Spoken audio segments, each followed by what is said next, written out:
凯迪拉克名副其实的总统座驾，曾经也是脚踢劳斯莱斯、拳打宾利的存在。可是为什么到了国内却退居二线，始终要低 BBA 一头呢？凯迪拉克 CT5 Black-Wing 黑翼版首台成交价26.5万美元，比兰博基尼小牛还要贵上一头。是什么样的技术支撑起如此高昂的售价？去年凯迪拉克全年销量21.5万台，是除 BBA 外唯一销量破20万的品牌。为什么凯迪拉克能够在路虎、沃尔沃等一众品牌里傲视群雄？大家好，这是三驱兄弟。凯迪拉克，美国汽车工业最璀璨的皇冠，曾在《黑客帝国》《绿皮书》等1000余部电影中客串露面。猫王、玛丽莲·梦露都是他的铁杆粉丝。在众多说唱 MV 里，凯迪拉克的身影同样耀眼。因为在喜欢炫耀的黑人眼里，凯迪拉克是绝佳的身份象征，是一种不可言喻荣耀和地位的证明。但很奇怪，为什么这样的一个美系车扛把子，到了国内却被 BBA 力压一头呢？最早进入国内的凯迪拉克车型是通过香港渠道商或者走私进入国内的塞维利亚，外观威武霸气，受到一众广东富商的热捧，并在国内心目中建立起顶尖豪华轿车的形象。然而凯迪拉克真正官方进入国内的时间，相比 BBA 还是太晚了。所谓先下手为强，无道理。则在1994年，宝马便在国内设立办事处；1995年，奥迪正式进入国内市场，并与官车形象绑定，开奥迪那绝对是权力与地位的象征。奔驰被国内所认知是港片里黑帮大佬们的 W140，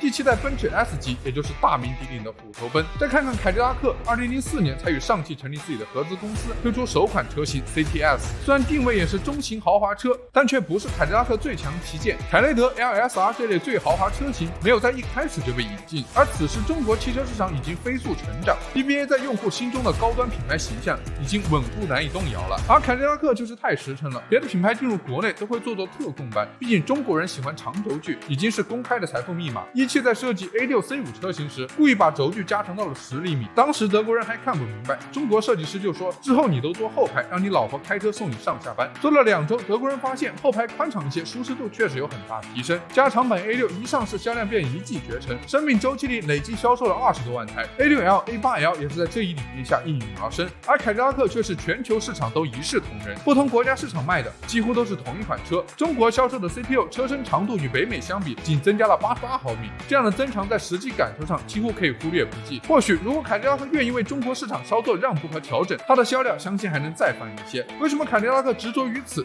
这一坚持的背后是凯迪拉克对品牌精神的忠诚，还是对市场趋势的输入？不同人有不同的答案。虽说在国内凯迪拉克只能算2线品牌，但放在灯塔漂亮国，凯迪拉克就是绝对的超一线豪华品牌。自1902年在底特律诞生之日起，凯迪拉克便享誉全球。品牌成立之初就任意打造迎合上流阶级的高质量小型车，可能当代很难想象，一开始汽车都是敞开式，既没有挡风玻璃，也没有遮蔽的顶棚，遇到下雨天只能自认倒霉。下雨天车脏了怎么办呢？这点小问题难得倒我吗？早就准备好新的洗车机了，冲力大，洗车快，这点油泥一冲就掉，喷头还能切换多种模式，洗车库、洗花园都合适。平时好几百一台，现在上拼多多，品牌方推出了1万台全新的同款洗车机，直接给大家试用体验。申请试用链接我放视频下方链接框框和评论区置顶位置了，没有特殊门槛，就是先到先得。链接在就是还有库存可以抢，抓紧手速就是了。而凯迪拉克率先推出了世界上第一台全封闭车身的汽车 Osceola 车型，在1908年，凯迪拉克又率先在车企里推行统一质量标准，摆脱了手拖汽车的时代。那时一台汽车质量全凭工人技巧和经验，而凯迪拉克在推行统一零部件和高精度标准后，将公差做到了惊人的 0.05 毫米。他们曾经做过一个实验，将3台新车完全拆散，700多个零件混在一起，再重新组装出新的3台车。这3台车在后续800多公里试驾测试中没有出现任何问题。到了1915年，凯迪拉克进入全新动力时代，并占据车圈热搜榜首。他研发出 1.3万台 V8 发动机，最大功率达70马力，这令凯迪拉克旗下每个系列车型至少有一款搭载了 V8 发动机，美式大 V8、环保叉。而同时期劳斯莱斯、宾利都没有这样的待遇，可怜的使用着6缸发动机。在1930年纽约车展上，凯迪拉克再次掀起波澜，引发热议，又率先推出了业内唯一量产的 V16 发动机，实现了160公里的惊人最高时速，将其推至超级跑车的领袖定位。不过凯迪拉克并没有长时间沉浸在不谙世事的理工男形象里，他既有技术也知仁义。一名叫做哈里·厄尔的哈佛高材毕业生的出现，为凯迪拉克注入了新的灵。他亲自主持了凯迪拉克新车型 LaSalle 的设计工作，为用户提供了50多种车身选择，精心设计了放置高尔夫球包的空间，与可折叠的敞篷座椅和彩色遮阳帘相映生辉。这一创举不仅迎合当时富人的审美和生活方式，更为凯迪拉克的品牌形象增添了一份奢华与雅致。最早的汽车都是四四方方的大黑盒子，有着千篇一律的外观，与其说是汽车，不如说是在马车基础上添置了一台内燃机。而 LaSalle 的问世改变了这一切，它提供了500多种可供选择配配色，开创了色彩营销先河，什么嘟嘟粉、秘密橙都是凯迪拉克玩剩下的，甚至还提供3种拼色设计组合，看起来活力四射。LaSalle 在投产首年就达到了近27000辆的惊人销量，被媒体称赞为最漂亮的车型，没有之一。202一战成名，后续更是长期担任通用设计总监的一职。20年后的一次机缘巧合，他在空军基地参观时，对洛克希德 P38战机的流线型双体设计一见钟情，灵感随之涌现。他在1948年的 60 Special 上尝试在车身使用大量镀铬装饰，进气格栅处设计了2个椭圆形炮筒，用于模拟战斗机。至此，尾气时代正式开启，从此一发便不可收拾。下一代尾气总是会比上一代更浮夸，最终高度甚至达到了96.5厘米，接近1米。在美苏太空竞赛时期，凯迪拉克的设计元素还从航空内卷到航天，持续引领汽车设计的潮流与风采。60 Special 问世便掀起了销售狂潮，其销量迅速占领凯迪拉克全部车型的1/3，也让管理层更加重视这款车型，并倾斜资源将其打造为次旗舰系列。1940年之后，60 Special 被划分到 Fleetwood 系列，车系全称也变为 Fleetwood 60 Special。这款车型的内饰配置足以比肩凯迪拉克最豪华车型 Series 75 Fleetwood， 但定位上偏向于车主自驾。不过这2款车都可以说是汽车工业最高技术水平的结晶了，两者定位无非是谁开劳斯莱斯都会像司机，而宾利车主自驾却不违和的关系。凯迪拉克最黄金的时代还曾推出过酷配 DeVille 系列，被誉为50年代全世界最拉风的豪华座驾，享有陆地游艇的美誉。第一代酷配 DeVille 豪华的令人发指，搭载一台最大动力242千瓦的 6.4 升 V8 发动机，第2代的排量则来到7升，动力提升至253.5千瓦。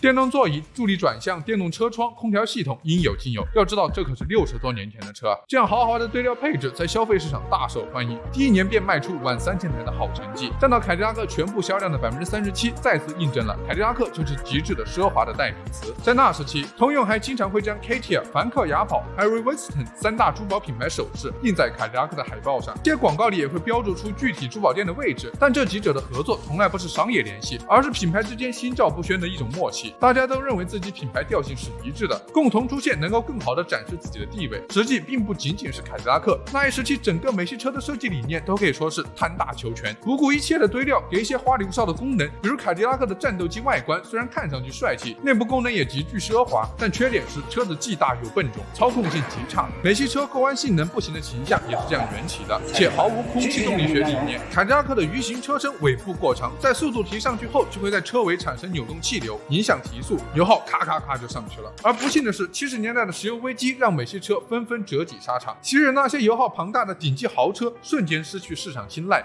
与此同时，日系车借机崛起，一举侵占了北美市场，间接导致底特律的落寞。而美系车的代表凯迪拉克自然是首当其冲，年销量从1986年的 30.4057 万台暴跌至 17.0379 万台，市场份额一下子跌掉 40%。而欧洲经济复苏则让 BBA 悄然崛起，以更年轻、活力四射的品牌形象进军豪华汽车市场，接替曾经凯迪拉克、林肯、克莱斯勒的地位和份额。实际凯迪拉克并没有坐以待毙，它也积极尝试缩小车身体积和排量，以降低油耗，但改变的步伐实在过于缓慢。新推出车型总是市场定位模糊，无法触动市场的新鲜。比如 Cimarron 这款车，放弃了过去美系车的理念与元素，有向欧系车过渡的想法，但结果却是寒潭学步。喜欢凯迪拉克的觉得你没那味儿了，喜欢欧系车的又觉得自己干嘛不直接去买一台欧系车呢？这样犹豫不决的态度，让凯迪拉克最终被 BBA 赶下豪华车界王者宝座，令人唏嘘。在1980年至2010年间， BBA 伴随经济崛起，彻底统治几乎全球的豪华市场，而凯迪拉克极具奢华的品牌心智却被消费者逐渐淡忘，取而代之的是年轻运动车型。今天凯迪拉克的品牌序列已经调整为3+3+1的矩阵，即3款新美式豪华后驱轿车 CT4、CT5、CT6，